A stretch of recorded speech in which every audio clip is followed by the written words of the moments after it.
priding themselves on a deeper understanding of divinity. Based on personal experiences, they do not know casting themselves away into another world of darkness. Boasting freedom, they are simply ensnared by their desires. Such image be opposed, even should they say something true. For one who loves the truth should not even still agree with it. For not all things that are true are the truth, nor should the truth that merely seems to be true, based on personal experience, be compared to the true truth, that according to faith. The Intelligence Committee was meeting on a daily basis for top secret briefings about the information we were receiving, and the information we had in the Intelligence Committee was not the same information being given to the American people. I couldn't believe it. Members of this administration were in active, heated debate over whether aluminum tubes really meant that the Iraqis were developing nuclear weapons. Some within the administration saying, of course not. It's not the same kind of aluminum tube. At the same time that members of the administration were telling the American people to be fearful of mushroom-shaped clouds. I was angry about it. Frankly, I couldn't do much about it.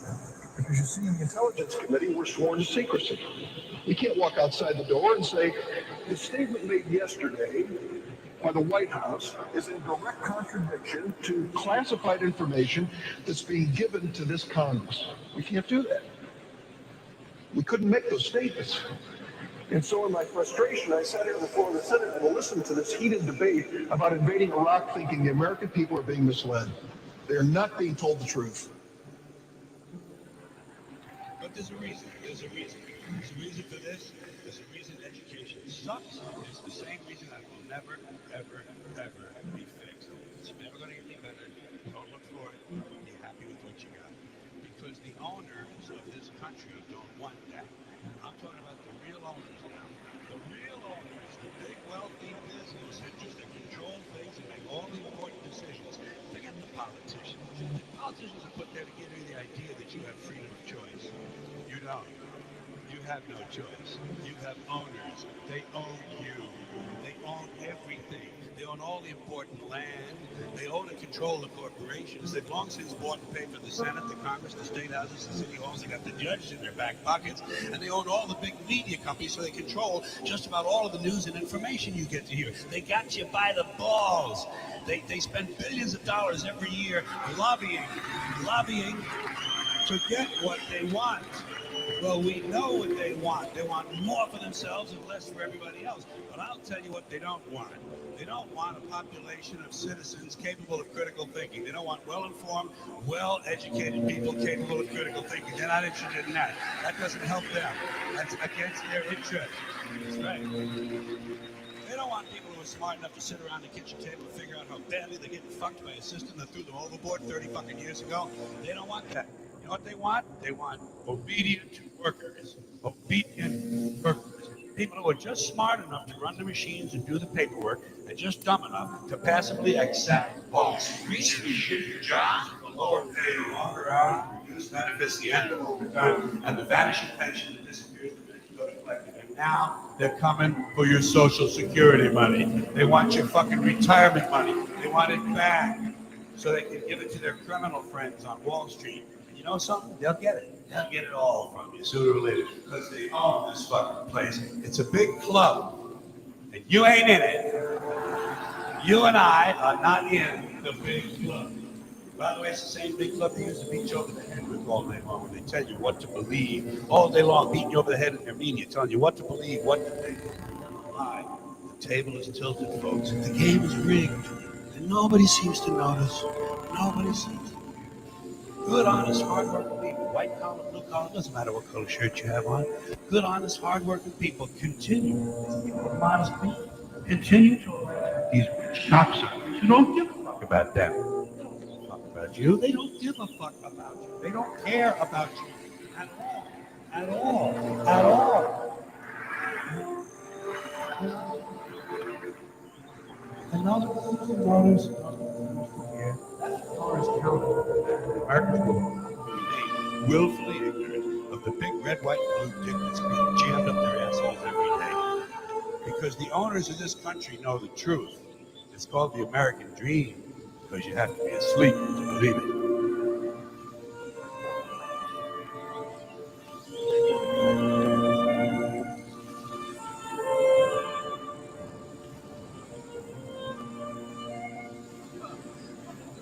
Those weapons of mass destruction got to be somewhere.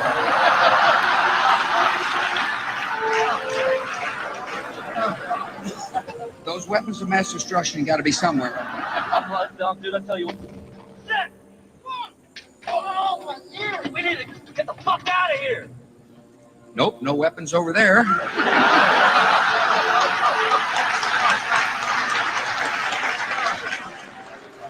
Those weapons of mass destruction got to be somewhere. Nope, no weapons over there. Maybe under here. Oops, this photo wasn't supposed to be in here. This is a Skull and Bone secret signal.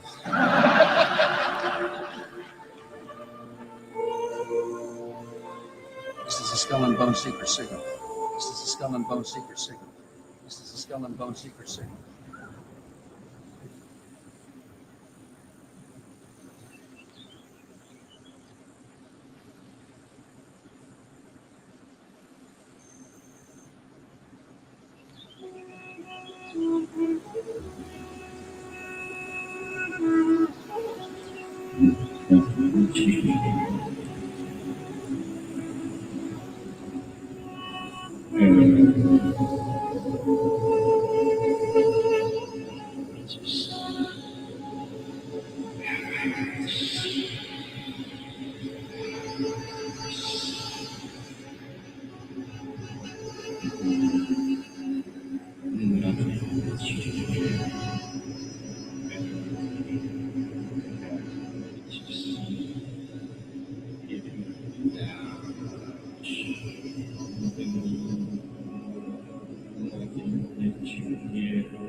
Only I can control it.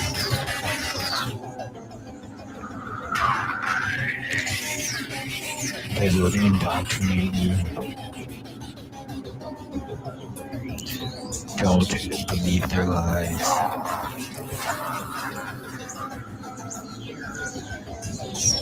It's all bullshit. Everything you believe is a lie. Howdy. It's control of your brain.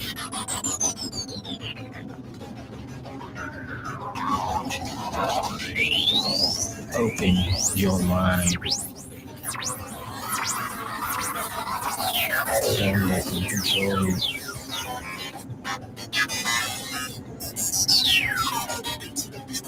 They will indoctrinate you. Don't believe their lies.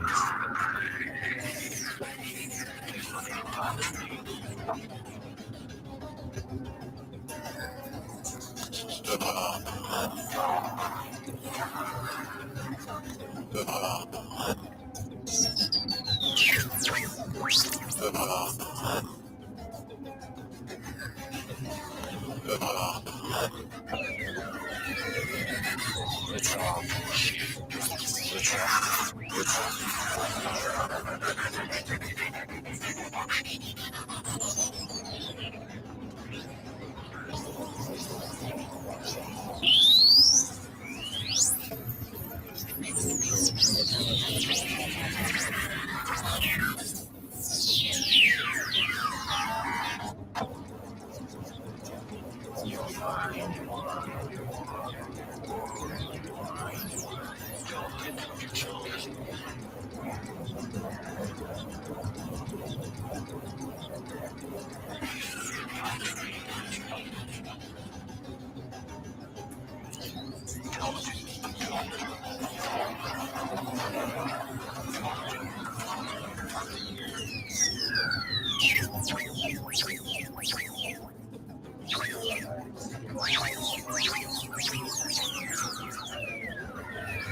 It's all bullshit.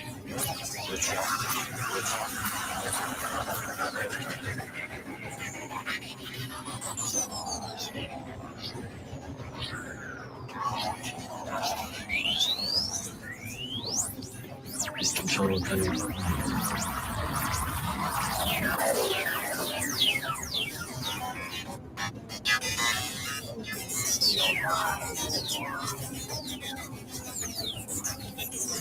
Don't let it control you.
It's all bullshit.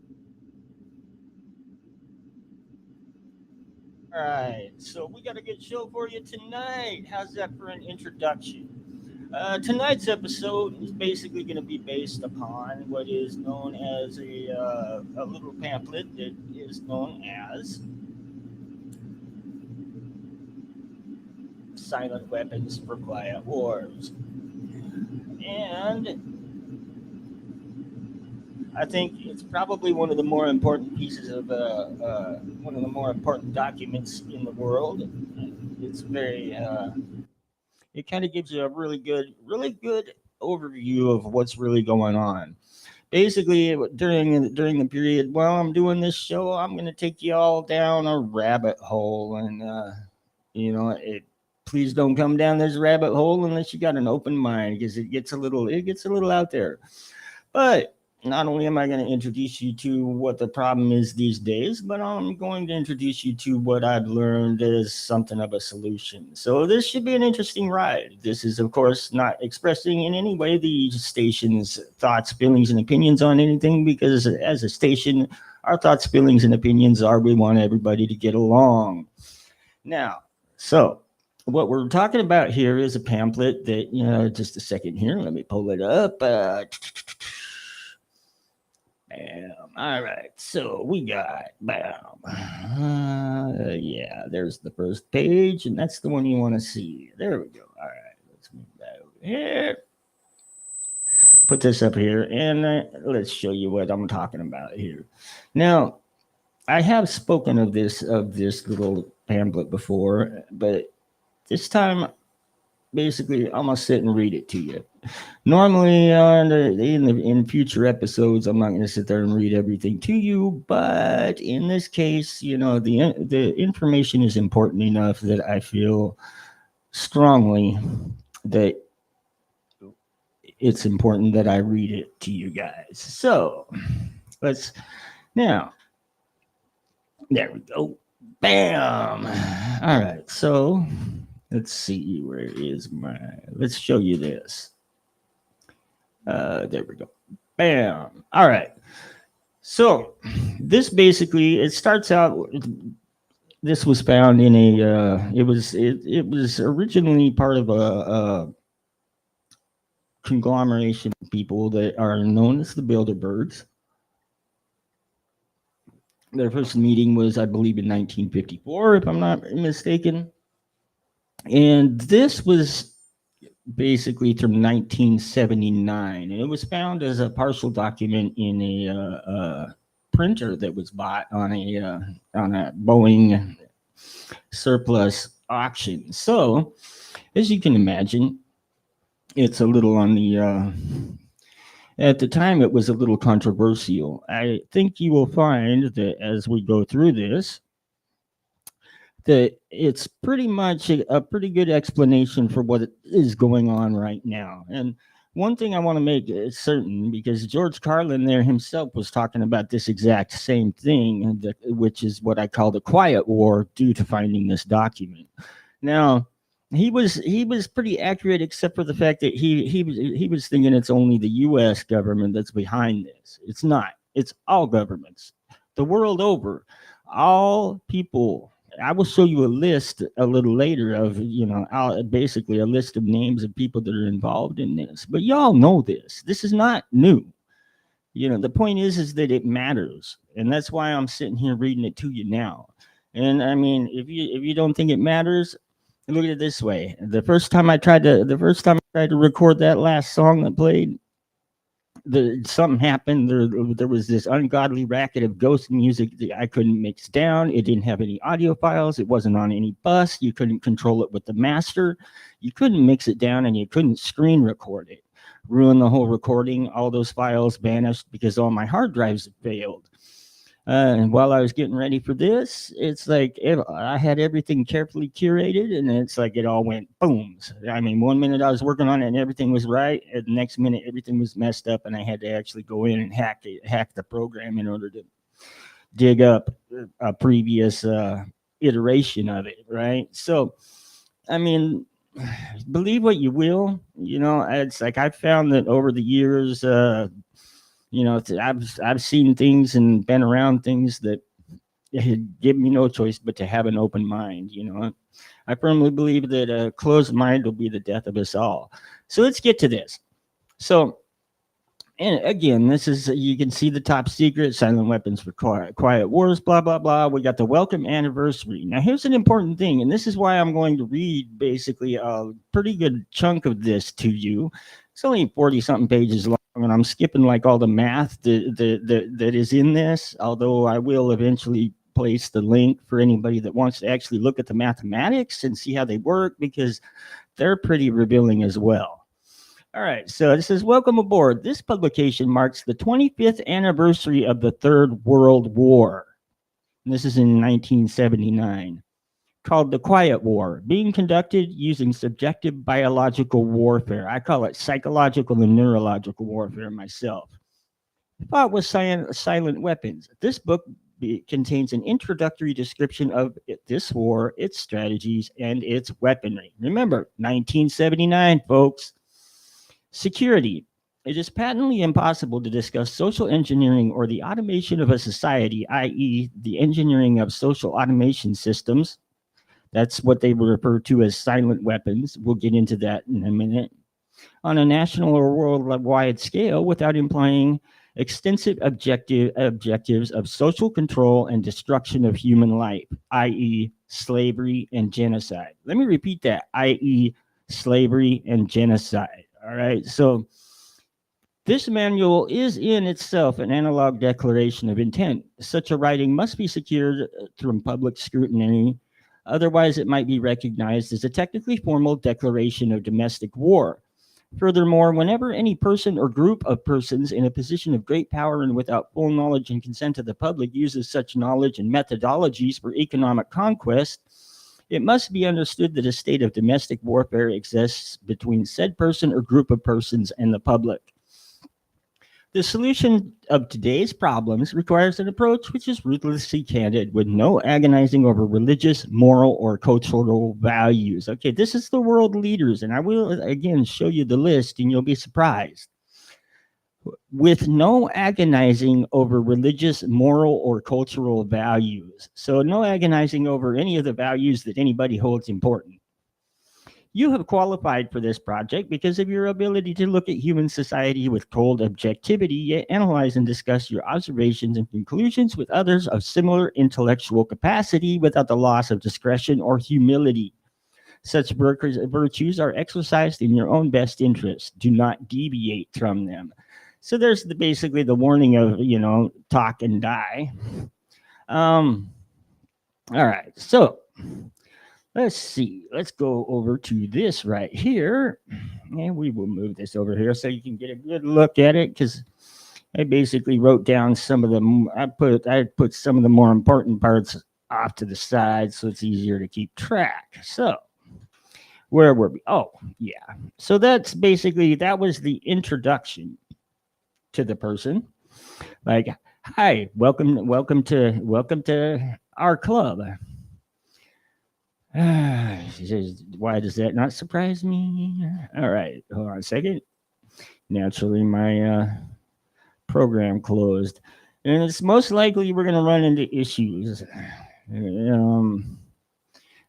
Basically, I seem to be plagued with issues when it comes to technology these days, especially when it comes to this. See, look, that's got nothing left on it. There we go. All right, so. All right. Yeah, you can see that. Let's expand this a little bit. All right, let's get into the descriptive introduction of the silent weapon. Everything that is expected from an ordinary weapon is expected from a silent weapon by its creators, but only in its own manner of functioning. It shoots situations instead of bullets, propelled by data processing instead of chemical reaction, i.e. explosion, originating from bits of data instead of grains of gunpowder, from a computer instead of a gun. Oh, by the way, this list of names is short by a few names. It needs to be updated, and those names are all the primary owners of the large language models of the world. Yeah. Anyway, operated by a computer programmer instead of a marksman, these days AI instead of a marksman, right? Which gives them the ability to sift through all that massive amounts of data that they will speak of how they collect here in a few minutes. What that boils down to is what they're saying is they need to gather information in order to use that information as a weapon against us. All right, so we go on. Blah, blah, makes no noise, blah, blah, blah, blah, blah, blah, blah. We don't need any of that. All right, let's see. The public cannot comprehend this weapon and therefore cannot believe that they are being attacked and subdued by a weapon. The public might instinctively feel that something is wrong, but that is because of the technical nature of the silent weapon. They cannot express their feeling in a rational way or handle the problem with intelligence. Therefore, they do not know how to cry for help and do not know how to associate with others to defend themselves against it. When applied gradually, the public adjusts, adapts to its presence, and learns to tolerate its encroachment upon their lives until the pressure, psychological via economic, becomes too great and they crack up. Therefore, it is a biological warfare. It attacks the vitality, options, and mobilities of the individuals of a society by knowing, understanding, manipulating, and attacking their sources of natural and social energy and their physical, mental, and emotional strengths and weaknesses. In the study of energy systems, there always appears to be three elementary concepts: potential energy, kinetic energy, and the dissipation of energy, which is called waste of energy. All right, so this gets kind of in technical, basically, and we want to avoid that because some people don't really understand the words, and we have to get into defining them and stuff. So, for a moment, we're going to go to a little bit of music and give y'all something to think about. Again, I will be placing a link because this book is under Creative Commons, so I mean anybody can get it that knows the link. So. I will be posting on the YouTube the and King and Queen Radio the links so that anybody curious can find it. As it is, I highly recommend reading it. It's probably one of the more important books a person can read. Now let's see. All right. Now let's play some music.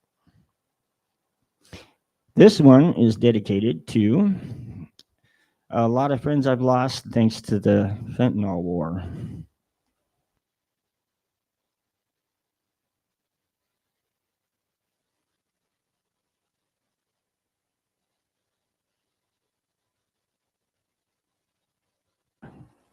Hold on a second. See, this, as I said, plagued with problems, but I already figured out a way around that. So just 1 second. Let me take that and then take this and drop this. Oops. Bink. Drop this right here. Bink. Expand this and go.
All right, we're back here, and you know an interesting thing about that.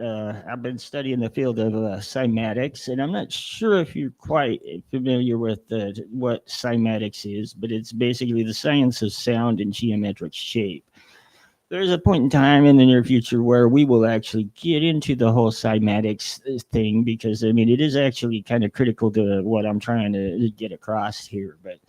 Um, Basically you'll notice if you watch that video, I didn't have the music in any way connected to the visuals on that particular one. Usually I do. That one I was using I just basically it kind of just fell together like that.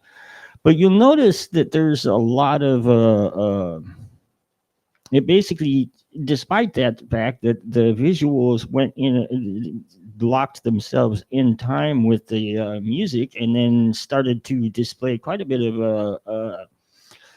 of things that are included in the history of symbology. So if you get a chance, go back and watch that because there's a lot of different symbology that works its way in there. And you'll find I find that true with like all the videos that I'm going to show you tonight. If you keep your eyes peeled, you'll see a lot of symbology that's basically reacting to the music itself. And that's what cymatics is. Like I say, we'll go into more on that later. We got a lot of ground to cover here this evening, and we should get to it. So let me continue on, but first let me take a moment and recap. Basically, basically this is a large conglomeration of what we would call the powers that be, saying that the basically they've been at war since the 50s in World War III, and that war is deliberately being waged not against any other country, but against us, the people of the world, not just America, not Russia, not the Ukraine, not Israel, all of us. They're all part of it, and I will prove that. All right. So Democrat, Republican, doesn't matter. They're all part of it. Bill Clinton's been there as well as plenty of Republican presidents. They're all part of the club, and you're not it. You get it? And it's like, and I mean, it matters because you know it's like they're working towards something, and I'll show you that eventually on another episode. But for right now, let's see, where were we? Oh, components. No, we don't need that. We don't need that. We don't need that. All right. So basically, what it is a long time ago, I realized that the money is basically, esoterically speaking, you would call it stored energy because everything in this universe is about energy, and you got to go out and hustle your ass off to get that money, and then you give it to somebody else that hustled their ass off to get that money, you know. And so it's basically a way of passing energy back and forth. Now, I've been through economics, and you know, I was dumb enough to take economics before I took calculus. Please don't do that. You need calculus in order to really understand economics. I was fortunate, and then sometimes I'm almost as brilliant as I think I am, but you know, it was. Excuse me, it was exceedingly difficult to pass that class. And then calculus, of course, I started out in calculus wanting to get an A. And by the time I got down to it, I was just glad I didn't have to do it again. C was great for me. Woo!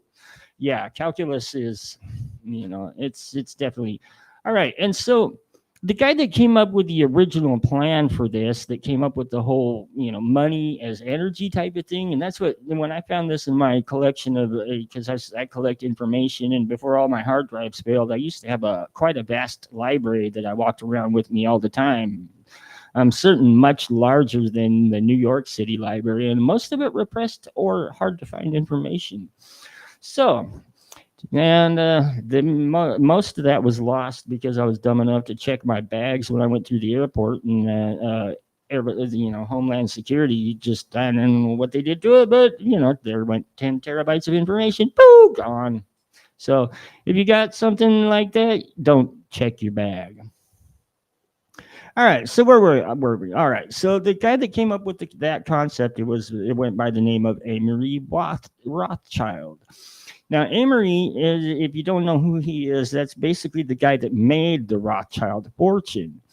And it says, when Mr. Rothschild had discovered was the basic principle of power, influence, and control over people as applied to economics, when you basically use electrical theory and apply it towards economics and social engineering, right? So basically, he's combining three principles here: the principles of energy and motion, and applying that to economic principles, and using basically propaganda and psychology in order to more or less control the world.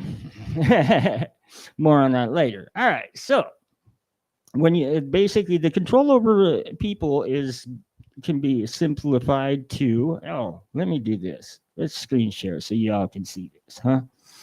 All right, so entire screen. Let's go here, share.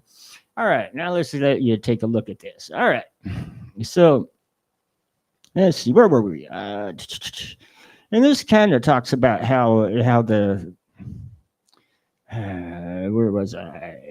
All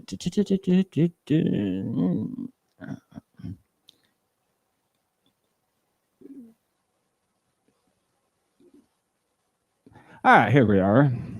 All right, so basically, what Mr. Rothschild had discovered was the basic principle of power and influence and control over people. That principle is when you assume the appearance of power, people give it to you. This has been proven. He had discovered that the currency or deposit loan accounts had the required appearance of power that could be used to induce people, inductance, with people corresponding to a magnetic field.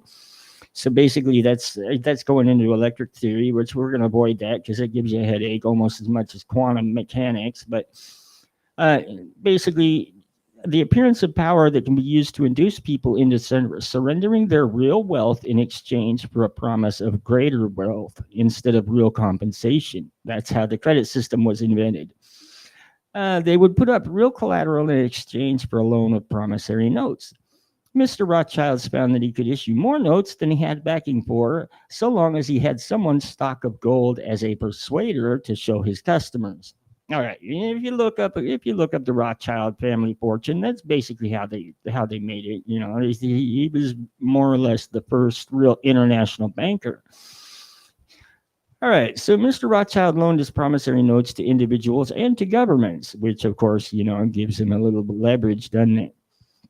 These would create overconfidence. Then he would make money scarce, tighten control of the system, and collect the collateral through the obligation of contracts. The cycle was then repeated. This pressure could be used to ignite a war. Then he would control the availability of currency, determine who would win the war.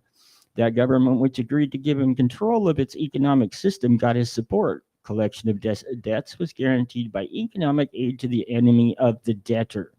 The profit derived from this economic methodology made Mr. Rothschild all the more able to expand his wealth. He found that the public greed would allow currency to be printed by government order beyond the limits, inflation, of backing in precious metal or the production of goods and services. Apparent capital is paper inductor, basically, so that basically you take and print up more paper, right? That the more paper you print up, the less that paper is worth. And so with debt, basically creating your negative side of a circuit, basically that debt makes the money all move to whoever holds the debt, right? That's basically the philosophy behind it. So the total goods and services represent real capital called the gross national product, and currency may be printed up to this level and still represent positive economic growth. But currency printed beyond this level is subtractive, which represents inflation and indebtedness. War is therefore the balancing of the system by killing the true creditors, the public, which we have taught to exchange true value for inflated currency, and falling back on whatever is left of the resources of nature and regeneration of those resources. Mr. Rothschild had discovered that currency gave him the power to rearrange the economic structure to his own advantage, to shift economic inductance to those economic positions which would encourage the greatest economic instability and oscillation. Middle East, anyone? The final key to economic control had to wait until there was sufficient data and high-speed computing equipment to keep close watch on the economic oscillations created by price shocking and excess paper energy credits, paper inductance inflation. The aviation field provided the greatest evolution in economic engineering by way of mathematical theory of shock testing.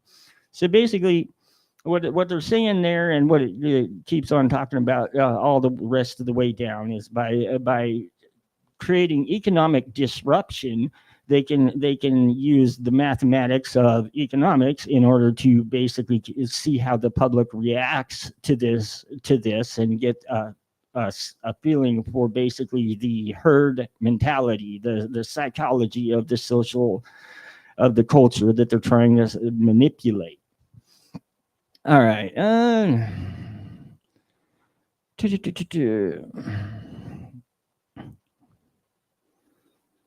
Basically, eventually, every individual element of this structure comes under computer control through a knowledge of personal preferences.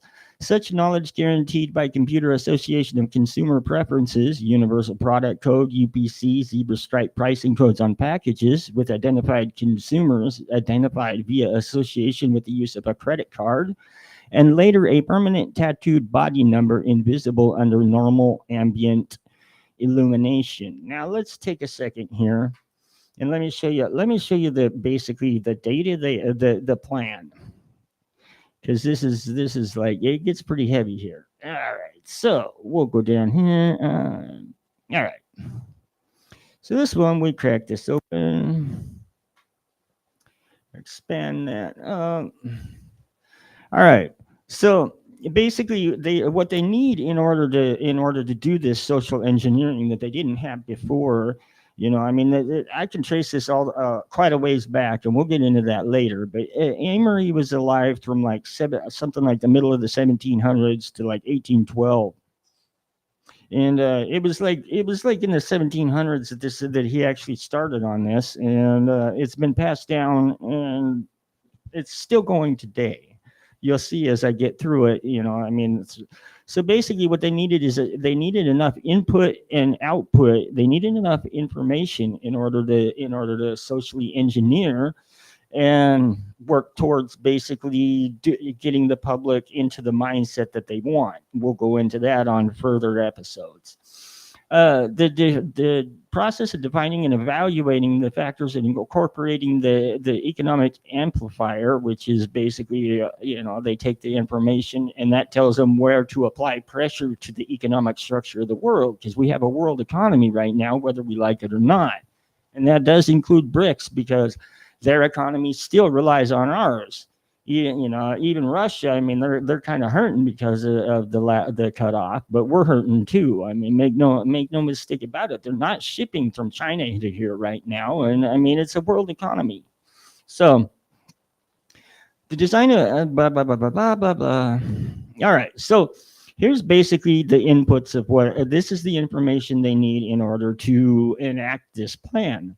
They need to know basically everything about us. And here's some of the sources of information that they planned on using at the time: telephone taps, analysis of garbage, surveillance, behavior of children in school, food, shelter, clothing, transportation. Let's see. We'll go to the next one.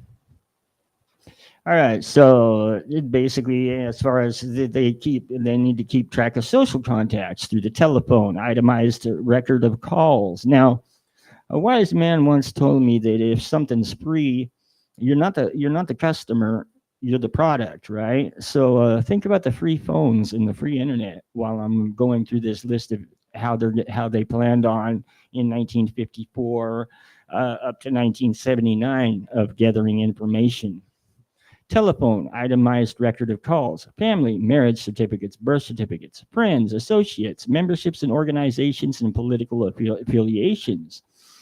They want to keep track of your personal buying habits, your checking accounts, credit card purchases, tag credit card purchases using your universal product code, checking accounts, saving accounts, real estate, business, automobile, safety deposit, stock market. So basically all your finances, right? And then we go down here, and the list keeps on going because we got creditors, enemies, loans, the government sources, welfare, Social Security, USDCA, surplus food, grants, subsidies. And basically, as far as that goes, as far as the government sources, which has the little note ploys, you notice sitting there, that is, here, let me expand this so you can see that. Basically, that little note right there says, principle of this ploy, the citizen will almost always make the collection of information easy if he can operate on the free sandwich principle of eat now and pay later. And then we got, of course, the Internal Revenue Service, OSHA, census, etc., and surveillance of the U.S. mail. Yeah, it goes on. All right, so now here we got the habit patterns. This is basically how they what the information they need in order to program you. Strengths and weaknesses, activities, legal, hospital records, psychiatric records. They want to keep track of fears, angers, disgust, adaptability, reactions to stimuli, violence, suggestions, suggestibility or hypnosis, pain, pleasure, love, and sex. They want to know how you cope, consumption of alcohol, drugs, entertainment, religious factors influencing behavior, other methods of escaping through reality.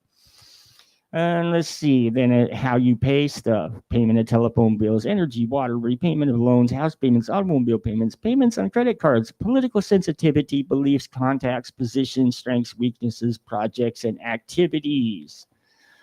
And it goes on. Political sensitivity, legal inputs, court records, police records, driving records, reports made to police, insurance information, anti-establishment acquaintances, business sources, prices of commodities, sales, investments. Okay, so they want to know what you do, who you do it with, how you feel about it, how you feel about them, how you spend your money, who you owe your money to. Let's see, they take all polls, surveys, publications, telephone records, energy and utility purchases.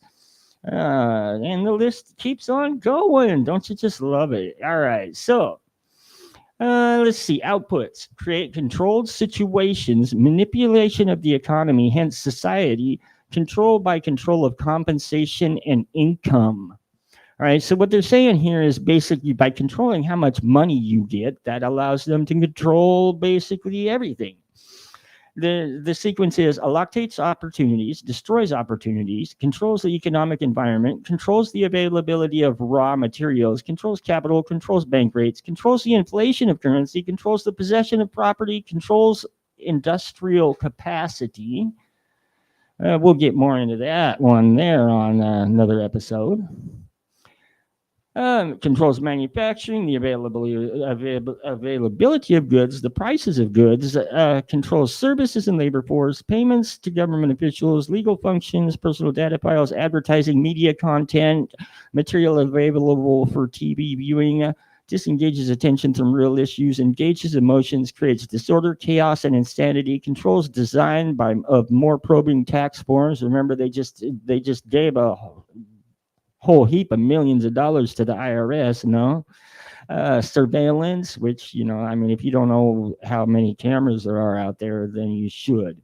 Everything you do in the city is filmed. Controls the storage of information, develops psychological analysis. What the heck is that right there? Let's see. Let's get that out of the way. Figures. All right, let's just expand that. I'm sorry about that. Let's see. Controls legal functions, sociological factors, health options, preys on weakness, cripples strengths, leeches wealth and substance. So, I mean, that's basically, it's an outline of the plan, or it's one of the goals. It's not really their end goal though, because I mean, one of the things that people seem to often make the mistake of thinking is that it's all about money and power. But if you got all the money in the world and all the world's resources at your disposal, what the hell do you need money and power for? All right, so here's the strategies as of 1979 that they were enacting. Keep the public ignorant to get less public organization. Maintain access to control point for feedback, so that they can basically judge whether or not they're going too far. create preoccupation to lower your people's defense, attack the family unit and control the education of the young, give less cash and more credit for more self-indulgence and more data, attack the privacy of the church to destroy faith in this sort of government, create use propaganda to create social conformity, computer programming simplicity, minimize the tax protest in order to maximize data, stabilize the consent, which means basically if you by remaining silent, you are giving consent. Tighten control of variables, which is data based, blah blah blah data. You know, the rest of this is basically data until you get maximize control, minimize resistance to control, collapse of currency, destroy the faith of the American people in each other. Collapse of currency. All right, so we're gonna play a little music, and I'll come back, and yeah, so it's pretty hairy, you know. I mean, there's more to it too. That's the sad thing about it. I don't know. It's all right. Hold on, just a second. Let me delete that. Think.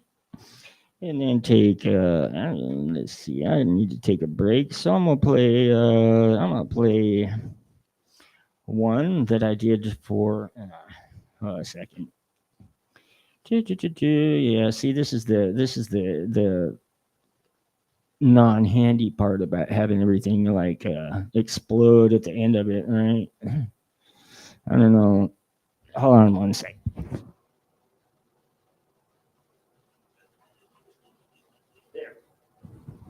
All right. So I'm gonna play a song for you that is the way back in the day, called "Letter N" initially, which is written for my first wife, and then right after that, because I basically want to take a break myself, I'm gonna play for you another one that I wrote about the same time frame, and it's basically it's called "Ism." And both of these are on guitar because I started out playing guitar, and they're basically they're relatively old. I'm gonna redo them here pretty soon and re-release them, but hopefully y'all enjoy them. And now pay attention, as again, pay attention to the visuals because they're definitely a part of it.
I didn't sign up for this. You didn't say you break my heart. I didn't sign up for this. You didn't tell me. You promised me. You promised me. I didn't sign up for this. Promise me. I didn't sign up for this. I didn't sign up for my heart. I didn't sign up to break my heart. I didn't sign up for this. You didn't tell me that you won't stay. You didn't.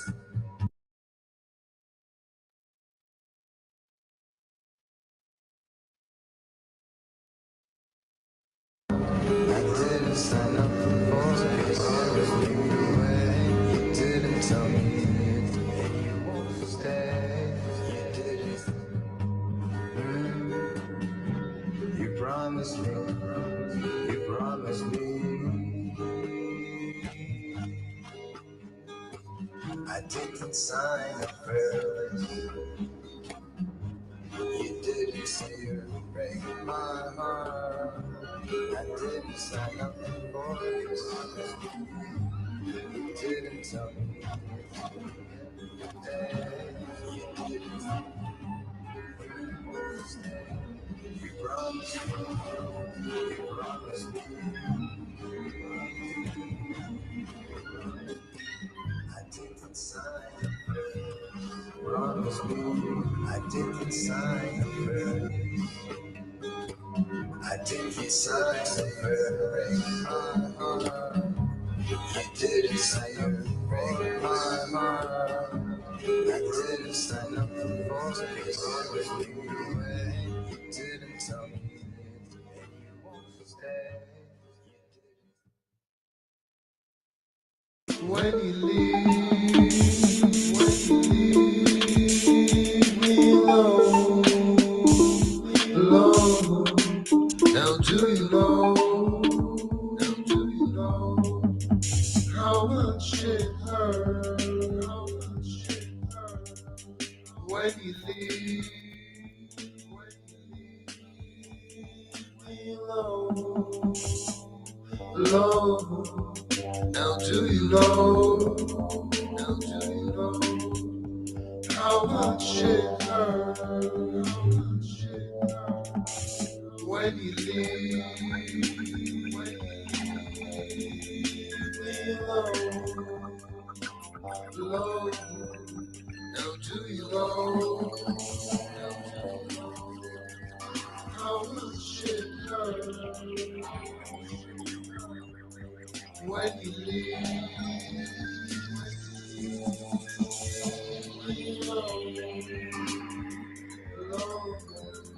Now do you know how much it hurts when you leave? Now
do you know?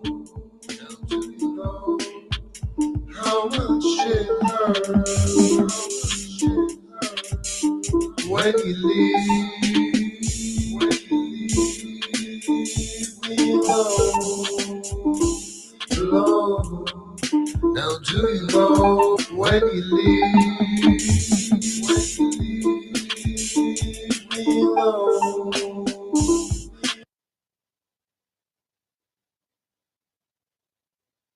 So we're back here. Let me shrink this down. Bam. All right. So, speak. Oops. Hold on just one second. We'll get back to this. We're actually almost done with this particular reading. There's a couple quotes in here that I think it's kind of critical that one see here. And then we'll do a little bit more music and let you all go for the night. Next week, I'll expand upon this a little bit. There's a lot I got to get across here, and it's very important. So please, for your own sake, keep an open mind. I say, and again, I'm not expressing the views of the station in any way, shape, or form. These are my personal understandings based on a lifetime of being an avid researcher. So, I used to hang out at the library, right? Kind of a geeky thing to do, but man, what some pretty girls there. I'll tell you what, this one girl I met from, she was German, and she was a pretty young thing, intelligent too. Anyway, that was back in the day. These days, you don't need libraries, but man, when I was younger, I used to love it. That's where I hung out because in order to learn, you had to go to the library. All right, so, all right. We pick it up at since energy is the key to all activity on the face of the earth, which it is, and as a matter of fact, that's all activity in the entire universe. As well as the multiverse, as we'll call it for the moment. It's really consciousness, though. Anyway, we'll get into that a little later on another episode. We don't want to go on that tangent right now because consciousness is a mind trip. Anyway, it follows that in order to attain a monopoly of energy, raw materials, goods, and services, and to establish a world system of slave labor, it is necessary to have a first strike capability in the field of economics. In order to maintain our position, it is necessary that we have absolute first knowledge of the science of control over all economic factors and the first experience at engineering the world economy. Let me repeat, world economy, not just US, not European, world economy, all right? So in order to achieve such sovereignty, we must at least achieve this one end, that the public will not make either the logical or mathematical connection between economics and other energy sciences, which is why I'm sitting here reading this to you, kind folk, or learn to apply such knowledge. This is becoming increasingly difficult to control because more and more businesses are making demands upon their computer programmers to create and apply mathematical models for the management of the businesses. It is only a matter of time before the new breed of private programmer economists will catch on to the far-reaching implications of the work began at Harvard in 1948. The speed with which they can communicate their warning to the public will largely depend upon how effectively we have been at controlling the media, subverting education, and keeping the public distracted with matters of no real importance. Can you say election 2024, please? Yeah, cancel the election, folks. Let's see. So we go into the economic model. Economics is a social energy science, has as a first objective the description of the complex way in which any given unit of resources is used to satisfy want. The first objective, when it is extended to get the most product from the least or limited sources, comprises that the objective of general military and industrial logistics known as operations research.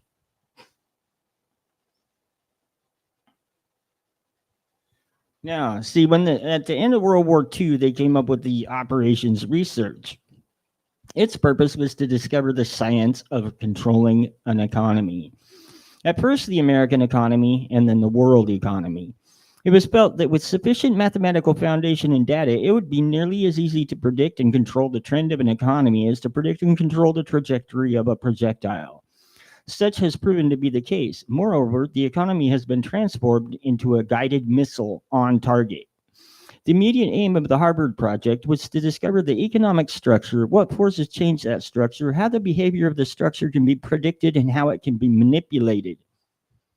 What was needed was a well-organized knowledge of the mathematical structures and interrelations of investment, production, distribution, and consumption. Anybody that's taken economics, they have all that pretty much down to a science. I mean, and literally they got math that'll tell you, give or take a few, how many hamburgers you will buy with your paycheck. And I am not kidding. To make a short story of it all, it was discovered that an economy. Let's see. Am I sharing this with you guys? Let's see. Let's make sure I'm sharing this with you guys. Yeah. Okay. So you guys can see this. All right. All right. To make the short story, it was discovered that an economy obeyed the same laws as electricity, and that all of the mathematical theory and practical computer know-how developed for the electronic field could be directly applied in the study of economics. Basically, economics is energy flow. And it's very apt. The math in here, which we're not gonna go through that at all, but the math in here for those that would like to is very spot on. This discovery was not openly declared, and its more subtle implications were and are kept a closely guarded secret. For example, in an economic model, human life is measured in dollars. That the electric spark generated when opening a switch connected to an active inductor is mathematically analogous to the initiation of a war. Let me repeat that. The electric spark generated when opening a switch connected to power is mathematically the same as the initiation of war. So these guys are saying that war to them is like flicking a switch. The greatest hurdle which theoretical economists face was the accurate description of the household as an industry. This is a challenge because consumer purchases are a matter of choice, which in turn is influenced by income, price, and economic factors.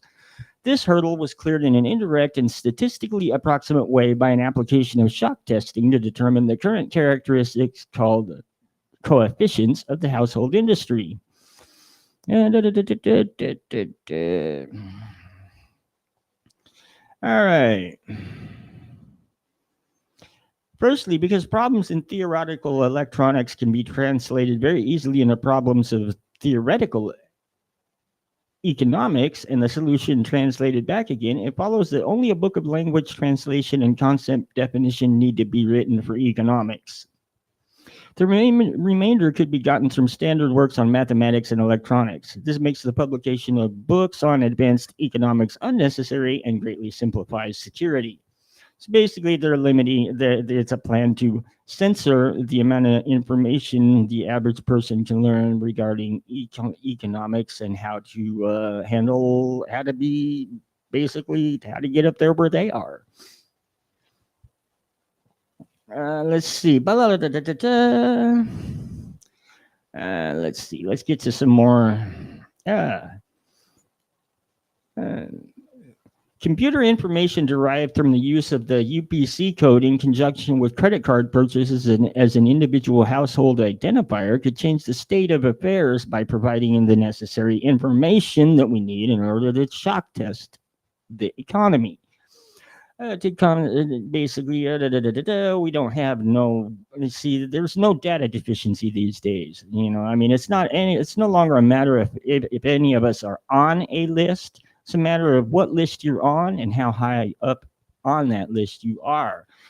They have they gather all of your cell phone communications. Yes, they do, and they don't need a warrant to do that because once you put it in the air, it is public property, which is why they're giving away all these phones. So anyway, all right. So more. Am I going? Yeah, I'm going the right way. All right. So economic. Let's see. Economic engineers achieve shock testing in studying the behavior of the economy and the consumer public by carefully selecting a staple commodity such as beef, coffee, gasoline, or sugar, and then causing a sudden change or shock in its price or availability, thus kicking everybody's budget and buying habits out of shape. They then observe the shock waves, which result by monitoring the changes in advertising prices and the sales of that and other commodities.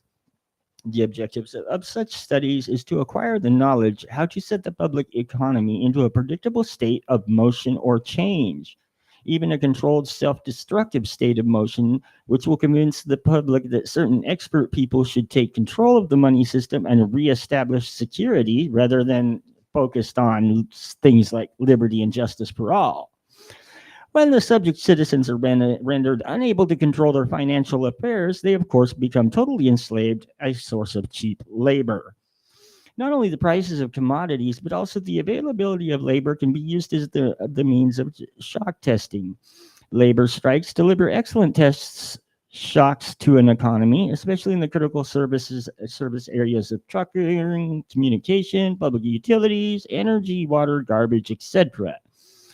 By shock testing, it is found that there is a direct relationship between the availability of money flowing in an economy and the real psychological outlook and responses of masses of people dependent upon that availability. For example, there is a measurable quantitative relationship between the price of gasoline and the probability that the person would experience a headache, feel the need to watch a violent movie, smoke a cigarette, or go to a tavern for a mug of beer. It's most interesting that by observing and measuring the economic models by which the public tries to run through their problems and escape from reality, and by applying the mathematical theory of operations research, it is possible to program computers to predict the most probable combination of created events which will bring about a complete control and subjugation of the public through a subversion of the public economy. Let me say that again. It is possible to program computers, say AI, to predict the most probable combination of created events which will bring about a complete control and subjugation of the world public, not just the American, the world, all right? We're all in this together, folks. Subjugation of the public through a subversion of the public economy. Ronald Reagan, the Evil Empire speech, Bush making jokes about weapons of mass destruction in Iraq. Now, if you actually sit and talk to veterans of the Iraq and Afghanistan conflicts, what you find is that our soldiers were basically told that you cannot shoot until you're shot at. All right, so basically every single combat that our children went into over there, they gave up the initiative versus the enemy. All right, so basically you're going to war and they're told you cannot shoot until you get shot. But Dick Cheney's mercenaries, on the other hand, were not restricted in any way. I was told quite simply that, and I mean, they make $1 to $2 million a year on their initial contract, the best of the best, right? Mercenaries. But I was told by a veteran that, you know, when they rolled through town, it was dead quiet. Nobody messed with them. When our boys rolled through town, they got shot all to hell. Why? Because you could shoot them. They had to know who they were shooting at before they could defend themselves. Now, the whole war is we'll go into that later. I don't want to go into that right now, but I'm going to discuss some of the more recent conflicts and what the real motive behind them is, because, you know, basically they sent our kids over there to be murdered, period. You know, that's what happened.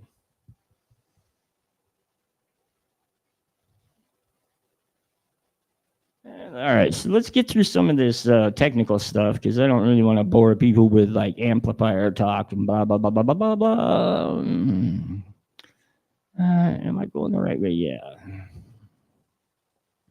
All right, so here we go.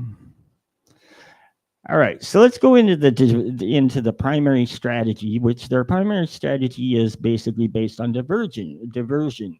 Experience has proven that the simplest method of securing a silent weapon and gaining control of the public is to keep the public undisciplined and ignorant of the basic system principles on the one hand, while keeping them confused, disorganized, and distracted with matters of no real importance on the other hand. This is achieved by disengaging their minds, sabotaging their mental activities, providing a low-quality program of public education in mathematics, logic, systems design, and economics, and discouraging technical creativity.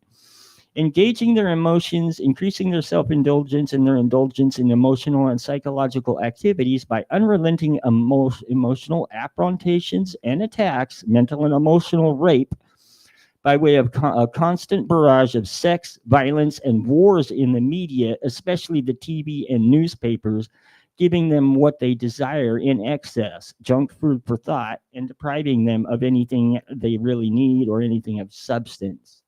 Rewriting history and law and subjecting the public to the deviant creation, which I had to look that up. What that means is basically rewriting history and the legal system and subjecting the public to that, thus being able to shift their thinking from personal needs to highly fabricated outside priorities. These include their interest in and discovery of the silent weapons of social automation technology. The general rule is that there is profit in confusion. The more confusion, the more profit. Therefore, the best approach is to create problems and then offer solutions. Media, keep the adult public attention diverted away from the real social issues and captivated by matters of no real importance. Schools, keep the young public ignorant of real mathematics, real economics, real law, and real history. Entertainment, keep the public entertainment below a 6th grade level. Work, keep the public busy with no time to think, back on the farm with the other animals. Now, consent is basically the primary victory is in their opinion. And then, like I say, if you remain silent, then you give consent. As silent weapons systems operate upon data obtained from a docile public by legal but not always lawful force, much information is made available to the programmers through the Internal Revenue Service. This information consists of enforced delivery of well-organized data contained in federal and state tax forms collected, assembled, and submitted by slave labor provided by taxpayers and employers. Further, the number of such forms submitted to the IRS is a useful indicator of public consent, an important factor in strategic decision-making. Other data sources are given in the short list of inputs, which we went through that. Consent coefficients. Numerical feedback indicating victory status, psychological basis. When the government is able to collect tax and seize private property without just compensation, it is an indication that the public is ripe for surrender and is consenting to enslavement and legal encroachment. A good and easily qualified indicator of harvest time is the number of public citizens who pay income tax despite an obvious lack of reciprocal or honest service from the government. All right. So,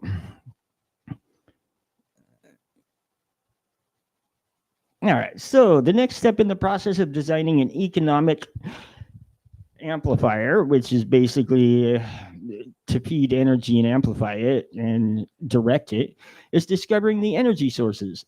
The energy sources with which support any primitive economic system are, of course, a supply of raw materials, the consent of people to labor, and consequently assume a certain rank, position, level, or class in the social structure. Basically, i.e., to provide labor at various levels in the pecking order. Each class, in guaranteeing its own level of income, controls the class immediately below it, hence preserves this class structure. This provides stability and security, but also government from the top.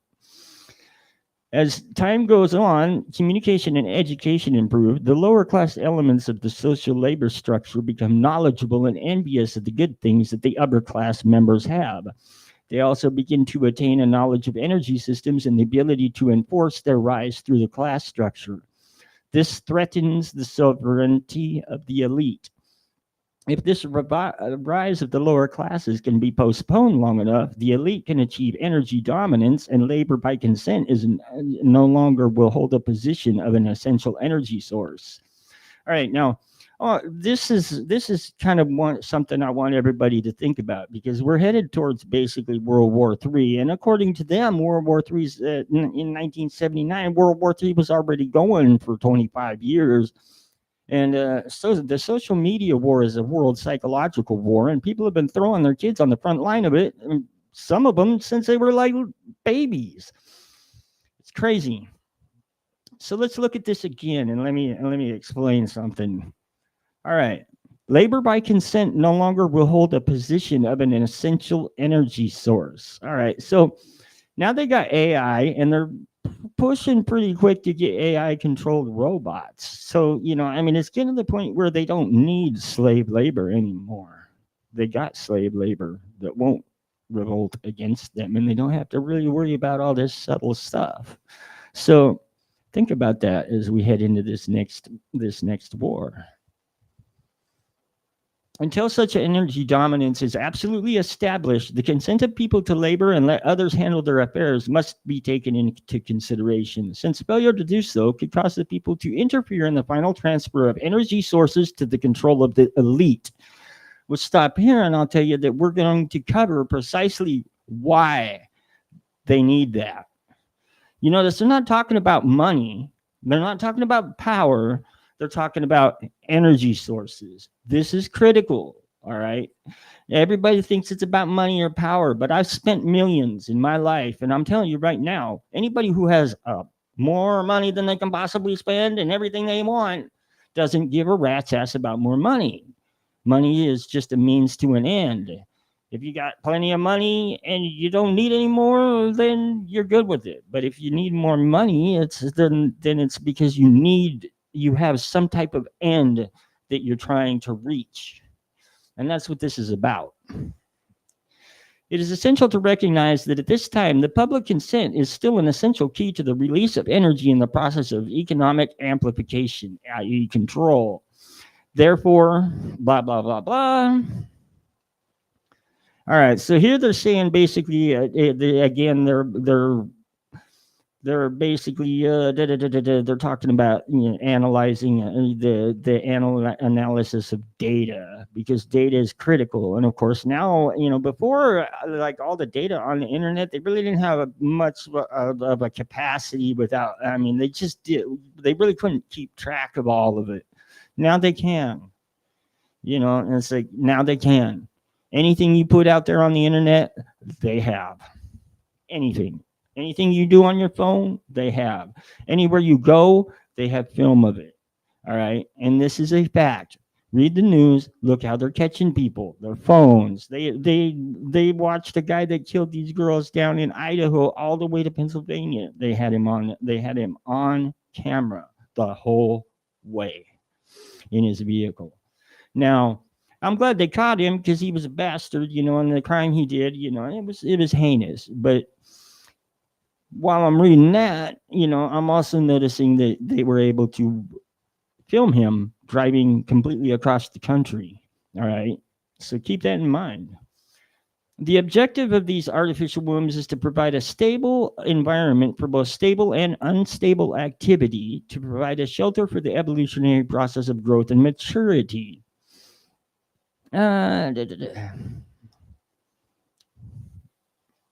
The primary reason why the individual citizens of a country create a political structure is a subconscious wish or desire to perpetuate their own dependency relationship of childhood. All right, so now these guys are going all Freud on us.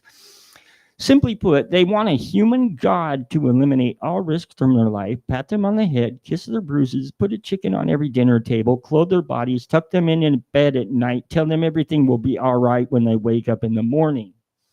This public demand is incredible, so the human god, the politician, meets incredibility with incredibility by promising the world and delivering nothing. So who is the bigger liar, the public or the politician?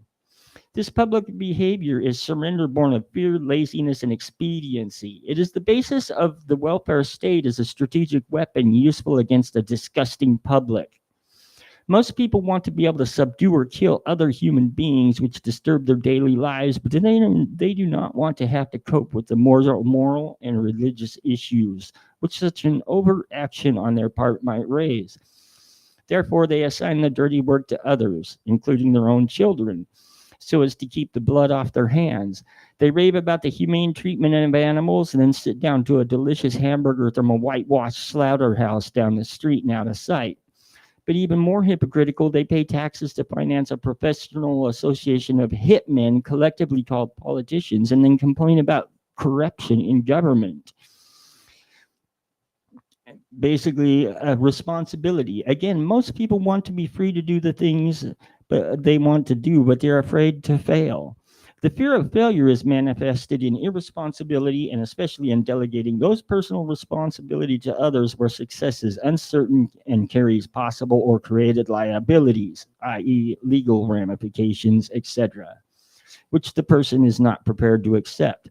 They want authority, but they will not accept the responsibility or the liability, so they hire politicians to face reality for them. The people hire the politicians so that the people can obtain security without managing it, obtain action without thinking about it, inflict theft, injury, and death upon others without having to contemplate either life or death, and avoid responsibility for their own intentions. Obtain the benefits of reality and science, exerting themselves in the discipline of facing or learning either without exerting themselves in discipline of facing or learning either of these things. They give the politicians the power to create and manage a war machine, provide for the survival of the nation, prevent encroachment upon the nation, destroy the enemy who threatens the nation, destroy those citizens of their own country who do not conform for the sake of the stability of the nation. Politicians hold many quasi-military jobs, the lowest being the police, which are soldiers, the attorneys and CPAs next, who are spies and saboteurs, licensed, the judges who shout orders and run the closed union military shop, the generals are industrious, the presidential level of commander-in-chief is shared by international bankers. As a matter of fact, I have a thing called the Trilateral Commission, which is one of those powers that be organizations. And Henry Kissinger was in it, which Henry Kissinger is like head deep in it. I mean, he's head deep in it, or was. But he went to go meet the Canadian president. And when he walked in, he said, this was during Carter's reign. He said, Jimmy Carter is not the president. The Trilateral Commission is the president of the United States, and I speak for the Trilateral Commission. All right, so the people know that they've created a farce and financed it with their own taxes, but they would rather knuckle under than be a hypocrite. Thus, a nation becomes divided in two very distinct parts: a docile subnation, great silent majority, and a political subnation. The political subnation remains attached to the docile subnation, tolerates it, and leaches its substance until it grows strong enough to detach itself, then devour its parent.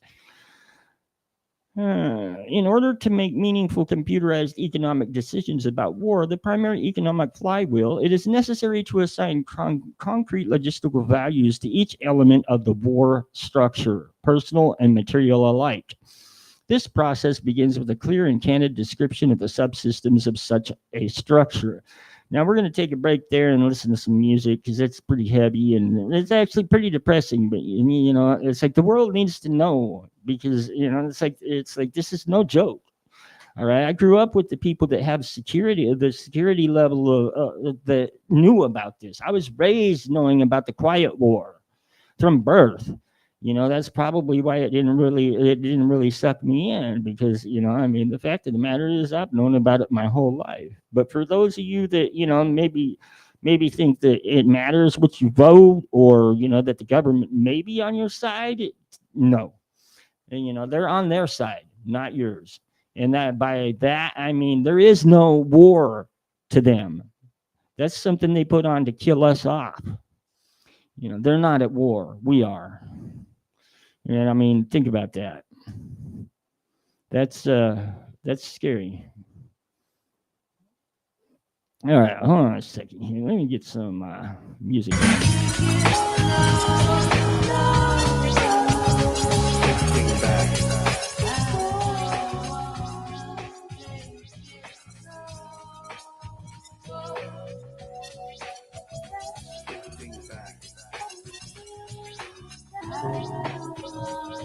I can't even go that high, but I can try to be high with you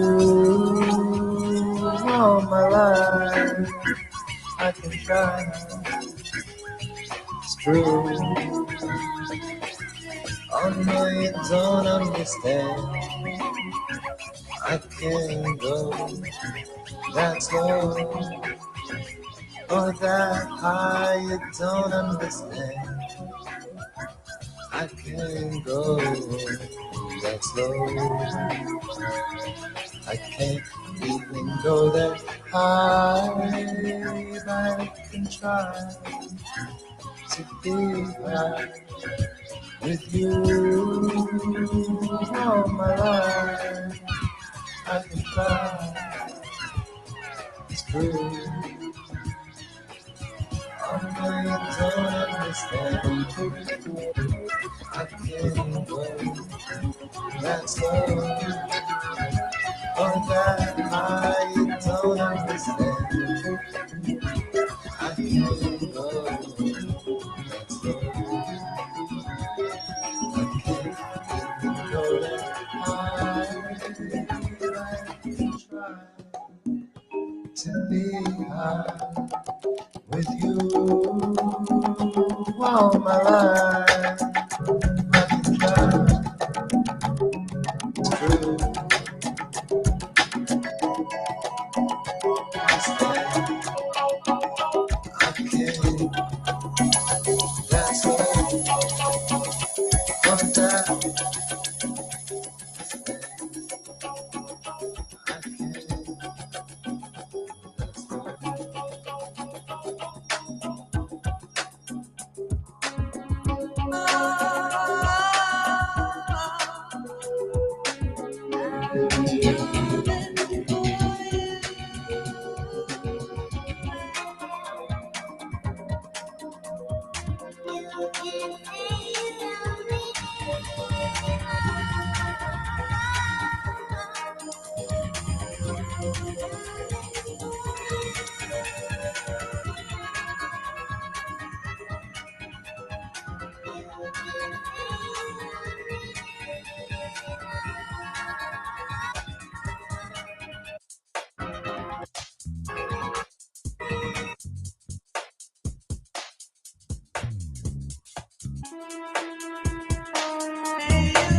All right, so I don't know. Let's hear another one. Let's see. Let's do that and go like that.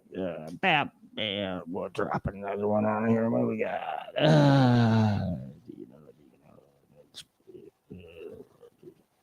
Hmm. Here we go. This one's fabulous. Sorry guys, I had this all prepared, but you know it's like I I got a weird thing with electronics these days. They just don't seem to work consistently around me. Hold on one second. All right. So anyway, where was that? This one right here is basically called Return to the Indigenous, and it's made up entirely of samples of Aztec instruments. So enjoy. Let's see. Let's do this. Bink. Oops. Better take a second.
Yeah, that's like I say. It's a little out there. Left to my own devices, I kind of get pretty kind of an intense ambient, but yeah, that was done all with examples that were of Aztec instruments. So yeah, they had some pretty scary sounding instruments. You know, death whistle.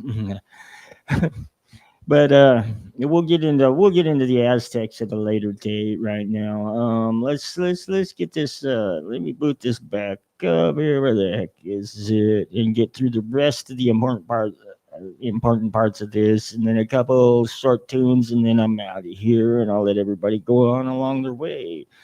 It's kind of a heavy thing, and like I say, I'll put the links so that people can like basically take a look at this as they wish on their own. You know, I'm not telling you what to think about it. I know what I think about it, and I know what I know about it. But you know, it's like we each of us, you know, we live in our own reality. So I mean, it's up to the rest of you. It's up to y'all to decide. But I'm telling you, man, it's like uh, these guys are counting on us, basically rolling over and letting them do this. And there's an end purpose to it, and it's pretty scary. We'll get into that a few episodes down the line. You know, I got to show you basically. Well, I got to take you down the rabbit hole. And this is just an introduction. All right, let's see. Let's see. So they talk about the draft basically, and let's see. There's a few important parts in the draft part of it. The few efforts of human behavior modification are more remarkable or more effective than that of the socio-military institution known as the draft.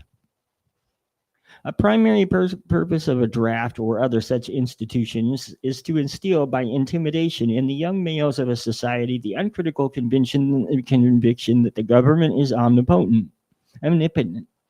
He is soon taught that a prayer is slow to reverse what a bullet can do in an instant. Thus, a man trained in a religious environment for 18 years of his life can, by this instrument of the government, be broken down, be purged of his fantasies and delusions in a matter of mere months. Once that conviction is instilled, all else becomes easy to instill. Even more interesting is the process by which a young man's parents, who purportedly love him, can be induced to send him off to war to his death. Although the scope of this work will not allow this matter to be expanded in full detail, a course overview will be necessary, though. All right, so it goes on to say basically everybody, you know, how the draft. Let's see. All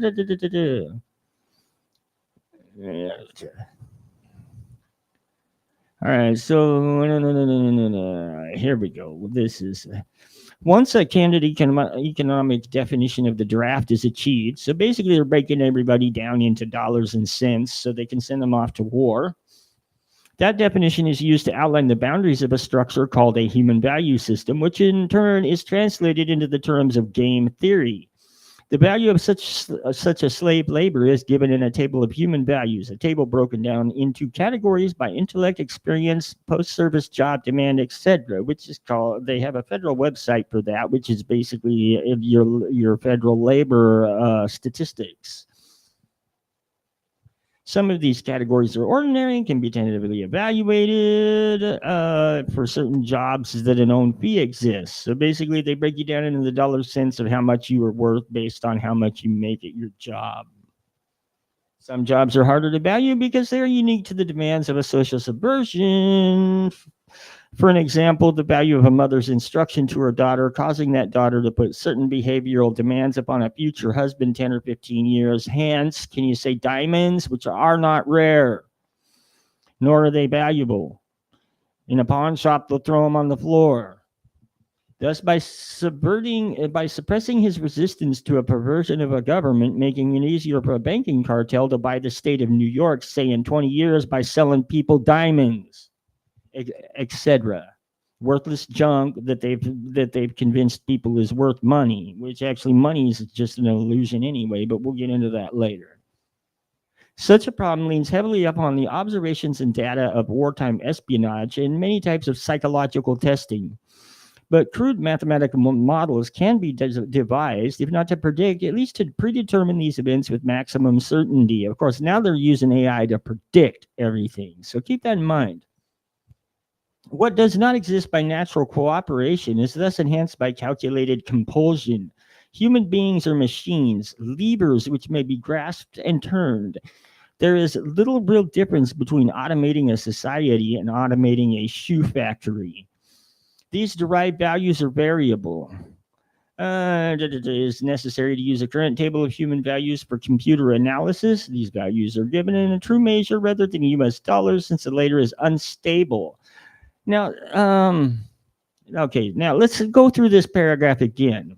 All right, so basically the table of human values for computer analysis. These values are given in true measure rather than US dollars, since the later is unstable, being presently inflated beyond the production of national goods and services so as to give the economy a false kinetic energy. The silver value is stable, it being possible to buy the same amount with a gram of silver today as it was in 1920. Human value measured in silver unit changes slightly due to changes in production technology. In every social system approach, stability is achieved only by understanding and accounting for human nature, action-reaction patterns. A failure to do so can be and usually is disastrous. As in other human social schemes, one form or another of intimidation or incentive is essential to the success of the draft. Physical principles of action and reaction must be applied to both external and external subsystems. To secure the draft, individual brainwashing, programming, and both the family unit and the peer group must be engaged and brought under control. And then it goes on and it basically explains the psychology behind the programming.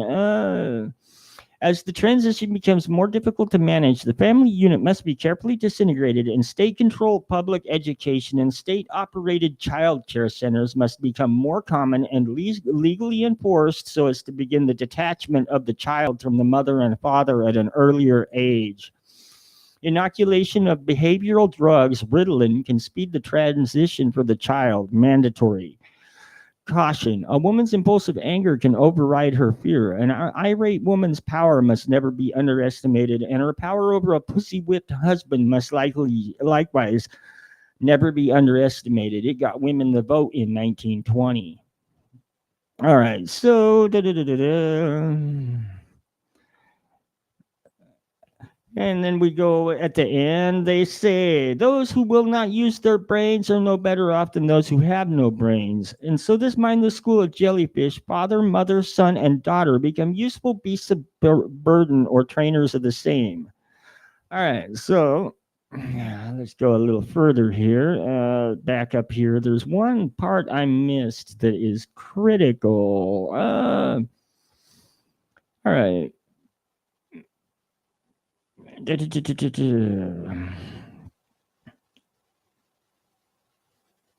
right, so basically, it's called a quiet the quiet war, putting brother against brother and diverting the public's attention from what is really going on, right? Let's see. What I want to look at is there's one part that I somehow missed, and you got to hear that because it's the most important one of all. And then after that, we'll play a couple songs and call it a day. But there's one quote in here somewhere. Actually, you know what? Instead of looking around, I had it separated here, but again, everything just like vanished all of a sudden.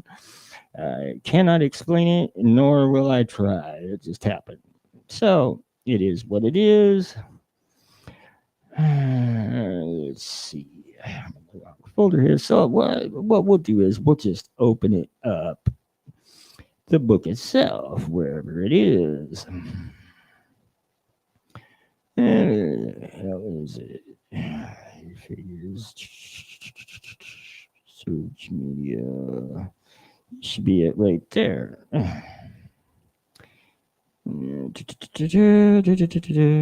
All right, so somewhere in here I screenshotted the quote, but it kind of got lost in the shuffle. And this might be it right here, I hope. Let's see. Nope, not that one.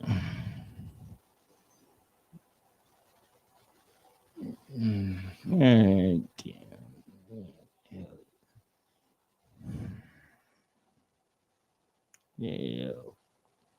All right, so hold on a second here. Where did I put it? Probably right there. Bam.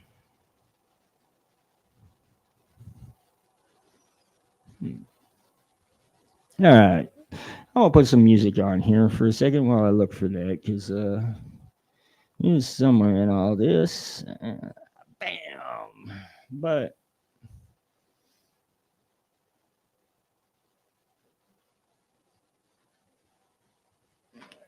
bink.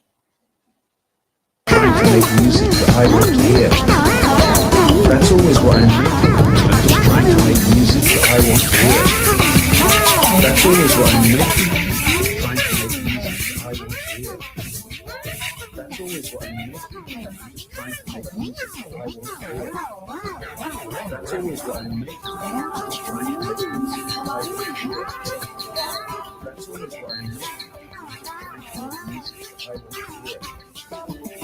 always what I'm making. I'm just trying to make music that I want to hear. That's always what I'm making. Just trying to make music that I want to hear. That's always what I'm making. Just trying to make music that I want to hear. That's always what I'm making. Just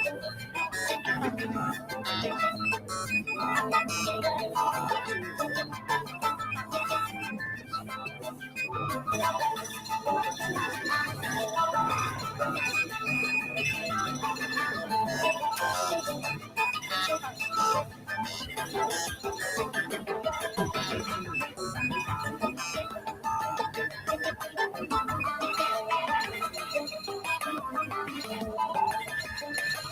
That's always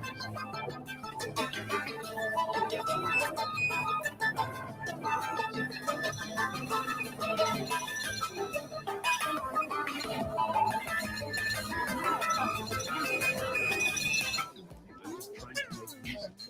I'm making. That's always what I'm That's always what I'm making. I'm just trying to make music that I want to hear. That's always what I'm making. I'm just trying to hear. So I found it, and yeah, this is the greatest quote ever. In order to achieve a totally predictable economy, the low class elements of society must be brought under total control. They must be housebroken, trained, and assigned a yoke and long term social duties from a very early age before they have an opportunity to question the propriety of the matter. In order to achieve such conformity, the lower class family unit must be disintegrated by a process of increasing preoccupation of the parents and the establishment of government operated daycare centers for the occupationally orphaned children. Remember 1954. Between 1954 and 1979, what happened? We went from a one work year economy to both parents having to work economy, correct? For those that were there. The quality of education given to the lower class must be of the poorest sort, so that the mote of ignorance isolating the inferior class from the superior class is and remains incomprehensible to the inferior class. With such an initial handicap, even bright lower class individuals have little, if any, hope of extricating themselves from their assigned lot in life. This form of slavery is essential to maintain some measure of social order, peace, and tranquility for the ruling upper class. Who, remember, there was that part where I spoke of benevolent genocide, right? Yeah. I mean, let's face it, anybody who's into benevolent genocide has to be on our side, right? Because, I mean, genocide is such a benevolent thing.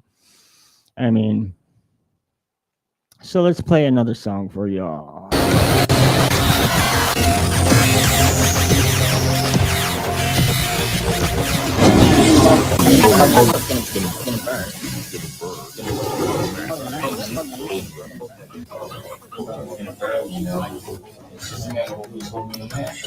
That's organic.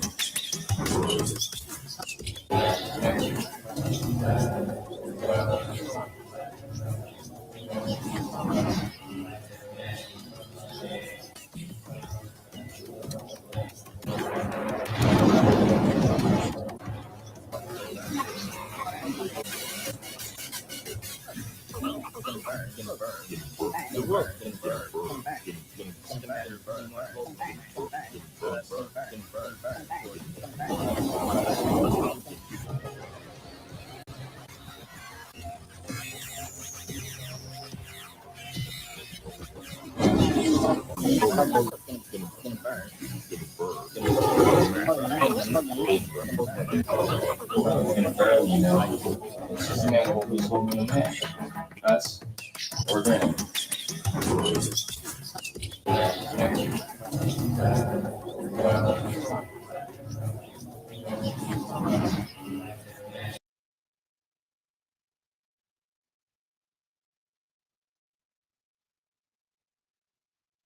All right, so for tonight, that's pretty much about all y'all need to hear for the evening. I mean, that's really a lot to take in. Basically, from this point, I'm gonna start showing you the footprints and where these guys come from and what some of what they've done and some of what their plans, and then I'm gonna cover basically, what I'm trying to do about it for myself, because I mean, the bottom line is that to a certain degree, Mr. Carlin, who, rest in peace, Mr. Carlin was kind of correct. There's really not a lot we can do about this situation as individuals, and until such time as everybody's ready to realize that the only enemies we, the human race, have are those that would say that we are enemies, because it's like we're all in this together, and we have like we got a lot of challenges coming in the future. We have like basically the slipstreams dying within the next few years, and I mean that's basically the pulse of the planet. If you don't think the Mother Earth is a living organism, it's like, think again. It is. It's definitely a living organism, and it needs some care. But it's like the powers that be don't care, because I mean, it's like whatever they got planned, I don't think they plan to be here. I mean, there's a pretty good race on to go to Mars, isn't it, right? So listen to this part of the opening lines again, and after hearing what I've had to say, and again, I will next episode I'm going to present some actual facts to back up this. But I mean, if you've been listening and paying attention, then that was 1979 from 1954, basically. I mean, you can see the progression of this plan being enacted now today. I mean, it's still going on. So remember, I mean, by your silence, you are accepting it. So let's listen to this again. Yeah. Let's see. That's not what I'm looking for. I'm looking for right here. Priding themselves to keep the truth. All right, now listen to this again. basis for top secret briefings about the information we were receiving, and the information we had in the Intelligence Committee was not the same information being given to the American people. I couldn't believe it. Members of this administration were in active, heated debate over whether aluminum tubes really meant that the Iraqis were developing nuclear weapons. Some within the administration saying, of course not, it's not the same kind of aluminum tube. At the same time, that members of the administration were of mushroom-shaped clouds. I was angry about it. The committee was sworn to secrecy. You can't walk outside the door and say, the statement made yesterday by the White House to classified information that's being given to this Congress. We can't do that. We couldn't make those statements. And so in my frustration, I listened to this heated debate about invading Iraq thinking the American people are being misled. They're not being told the truth. But there's a reason. There's a reason for this. There's a reason education sucks. It's the same reason that will never, ever, ever be fixed. It's never going to get any better. Don't look for it. Be happy with what you got. Because the owners of this country don't want that. I'm talking about the real owners now. The real owners, the big wealthy businesses that control the business, all the important decisions. Forget the politicians. Politicians are put there giving you that image of freedom of choice. You have no choice. You have owners. They own you. They own everything. They own all the important related. They own the control of the corporations. The most important part of the Senate, the Congress, the state administration, and the legislative back pocket. And they own all the big media companies so they control it just about all the news and information you get here. They spend billions of dollars every year robbing.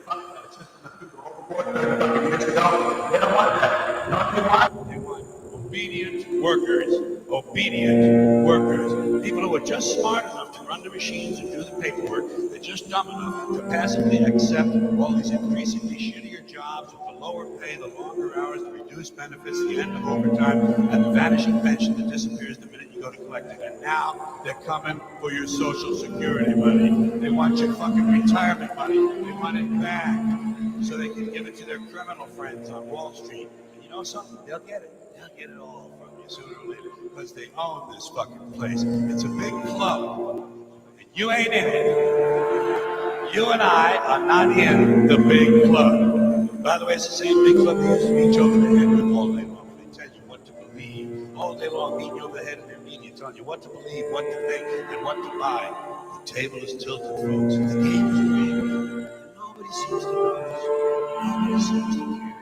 Good, honest, hard-working people, white collar, blue collar, doesn't matter what color shirt you have on. Good, honest, hard-working people continue, these people who want solutions, continue to elect these rich cocksuckers who don't give a fuck about them. They don't give a fuck about you. They don't give a fuck about you. They don't care about you at all. At all. At all.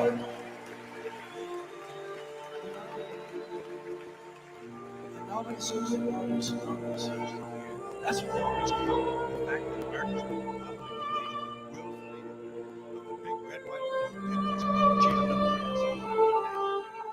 Because the owners of this country know the truth. It's called the American dream. Because you have to be asleep to believe it.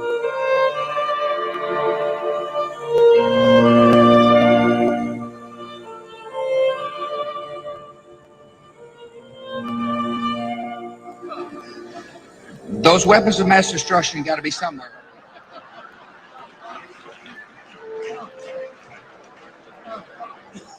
Those weapons of mass destruction got to be somewhere. I'm like, dude, I tell you what. Shit! Oh, my ears! We need to get the fuck out of here!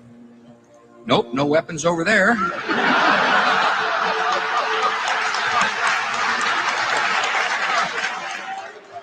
Those weapons of mass destruction got to be somewhere.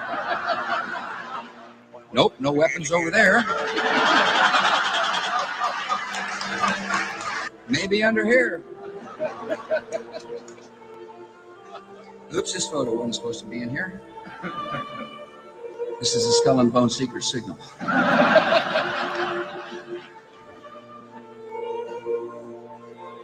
This is a Skull and Bone secret signal. This is a Skull and Bone secret signal. This is a Skull and Bone secret signal. All right, so let's look at that again. What was that? That was our president during a war laughing about the reason we went over there at a convention of basically the world's press associates. All right, so basically that was a large convention of the major media corporations in America, which are all part of it. Which reminds me, I have to show you the list of people that are involved in this particular little scheme. All right, so all you got to do is go Wiki Bilderberg guest list. Bam! Then you go right here. Boop. All right, so let me show you. Let me pull this over here and let me show you what's going on here. Because I mean, this is scary stuff, folks. All right, so let's look at the list, and then I'll give you all the rest of the night off. Because I mean, it's kind of heavy stuff. All right, so let's see. We got kings. Oh, look, King Charles III. All the royalty in the Netherlands, Norway. All the royalty in Spain. We got politics. We got Austria, Belgium, Canada, prime ministers, China, Czechoslovakia, Denmark, European Union, Finland, France, Germany, Greece, Iceland, Ireland, Italy, Japan, Netherlands, Norway, Poland, Portugal, Spain, Sweden, Switzerland, Turkey, United Kingdom, prime ministers, United States, senators, governors. Oh, look, Bill Clinton. Let's see, who else we got? Mark Warner. There's Lindsey Graham. There's pretty much anybody who's anybody in large finance, military, Canada, Netherlands, United Kingdom, United States. Financial institutions. We got the Erste Bank. We got the member board of it. Yeah, I can't even read that Austrian language. I'm sorry, but we got the Central Austrian Bank. We got the banks in Belgium. We got the banks in Canada. TD Financial Group. Yeah, this just goes on and on. As you can see, we got pretty much France. We got European Central Bank. We got the German Deutsche Bank, National Bank of Greece. We got Netherlands, Poland, Portugal, Spain, Turkey. Governor of the Bank of England, HSBC, Chase Manhattan, Federal Reserve Worldwide, Chairman of the Board of Governors, Chairman of the Federal Reserve, corporations up the wazoo. Let's see, Indigo Books and Music, Tottenham, Royal Dutch Shell, Nokia, Artemis, France Telecom, Airbus. Let's see, Deutsche Bank. We got more Airbus. Bundesliga, more Siemens, Alcoa, Daimler Chrysler, Coca-Cola. Yeah, this goes on and on, folks. I mean, you can see Fiat, Telecom, Italian, Fiat Chrysler, Royal Dutch Shell, Norco Nordisk. Man, it just goes on. Russian nanotechnology, so Russia's involved in it. Sweden, Switzerland, Turkey, United Kingdom, United States, OpenAI, Amazon, Pfizer, which is who came up with the first ones that came up with the cure for COVID. Honeywell, Microsoft, IBM, Facebook, service employees and national unions, Starbucks, LinkedIn, more Facebook. What else we got? All kinds of stuff. Microsoft, PayPal. Then we got University of Montreal. We got that Peking University. So China's in on it. The list just goes. You can see the list goes on and on and on. Princeton University, Harvard University, Hudson Institute, Museum of Modern Art, American Enterprise Institute, National Security Council. It's like, it's ridiculous. Basically,